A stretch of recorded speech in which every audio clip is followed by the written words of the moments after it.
love with, him either. So it's not a question of alignment. I'm aligned with the world. I want to get the thing set. I'm aligned with Europe. I want to see if we can get this thing done. You want me to be tough? I could be tougher than any human being you've ever seen. I'd be so tough. But you're never going to get a deal that way, so that's the way it goes. All right, one more question. Hey, I would respond to this. So look, for 4 years in the United States of America, we had a president who stood up at press conferences and talked tough about Vladimir Putin, and then Putin invaded Ukraine and destroyed a significant chunk of the country. The path to peace and the path to prosperity is maybe engaging in diplomacy. We tried the pathway of Joe Biden of thumping our chest and pretending that the President of the United States' words mattered more than the President of the United States' actions. What makes America a good country is America engaging in diplomacy. That's what President Trump is doing. Can I ask you? Sure. Yeah? Yeah. Okay. So he occupied our parts, big parts of Ukraine, parts of East and Crimea. So he occupied it on 2014. So during a lot of years, so I'm not speaking about just Biden, but those time was Obama, then President Obama, then President Trump, then Yeah, President keep blaming Biden, now Zelanskyy. Trump, and God bless, now President Trump will stop him. But during 2014, nobody stopped him. He just occupied and took. He killed people. You know what the contact line? 2015. 2014. 2014 and 2015.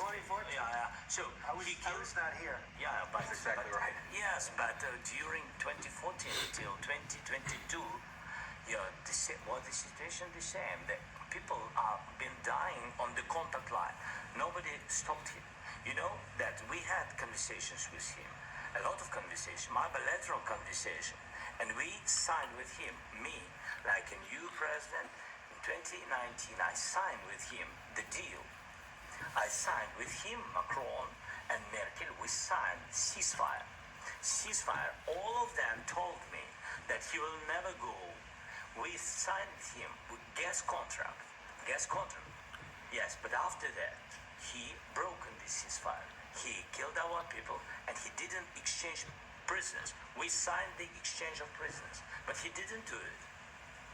What kind of diplomacy, JD, you are speaking about? What do you mean?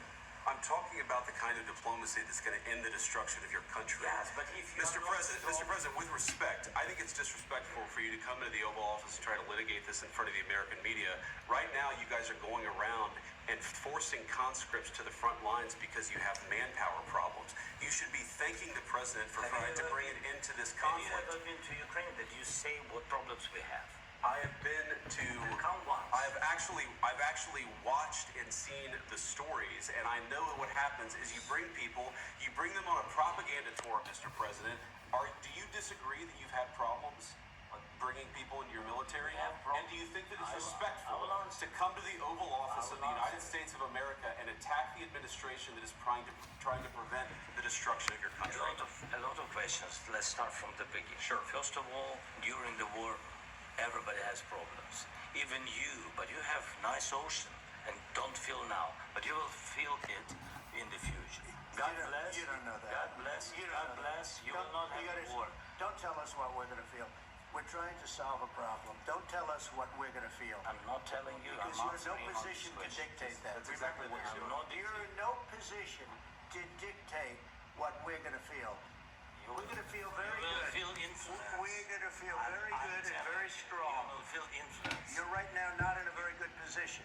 You've allowed yourself to be in a very bad position, and he happens to be right about it. From the very beginning of the war. You're not in a good position. You don't have the cards right now. With us, you start having cards. Right now, you're playing cards. You're playing cards. You're gambling with the lives of millions of people. You're gambling with World War III. You're gambling with World War III. And what you're doing is very disrespectful to the country, this country. That's back to you. Far more than a lot of people said they should have. Have you said thank you once? This entire meeting? No, in this entire meeting, have you said thank you?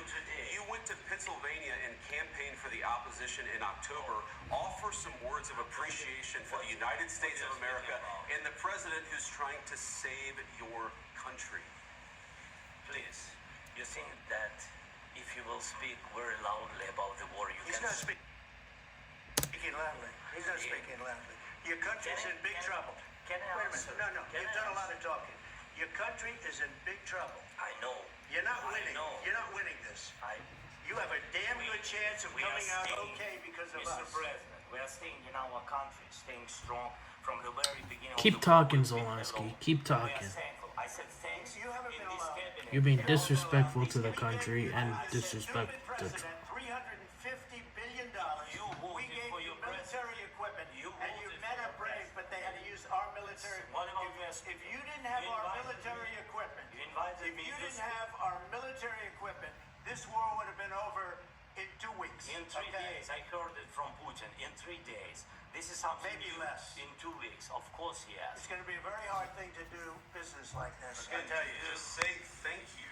I said a lot of accept times that to American people. accept that there are disagreements, and let's go litigate those disagreements rather than trying to fight it out in the American media when you're wrong. We know that you're wrong. But you see, I think it's good for the American people to see what's going on. I understand, sir. I think it's very I understand. important. That's why I kept this going so long. You have to be thankful. You don't have the I'm cards. thankful. You're buried there. Your people are dying. tell you You're again, running I low on know. soldiers. Listen, Don't please, you're running Mr. low on President. soldiers. It would be a damn good thing. Mr. And then you tell us, I don't want a ceasefire. I don't want a ceasefire. I want to go and I want this.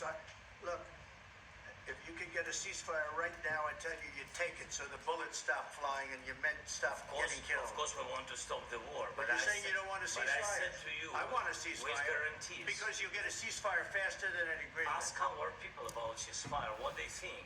That wasn't doesn't with matter me. for you what- That what wasn't is- with me. it That was wasn't with with you. a guy named Biden who was not a smart person. But this That is was your, that was with Obama. president. It was your president. Excuse me. That was with Obama, who gave you sheets, and I gave you javelins. Yes. I gave you the javelins to take out all those tanks. Obama gave you sheets. In fact, the statement is Obama gave sheets and Trump gave javelins. You got to be more thankful. There you have it, guys. The heated argument between Zelanskyy, J.D. Vance, and Trump. Thank you all for thank you all for participating in the video. I'll be uploading more videos in the future. Thank you all for the support.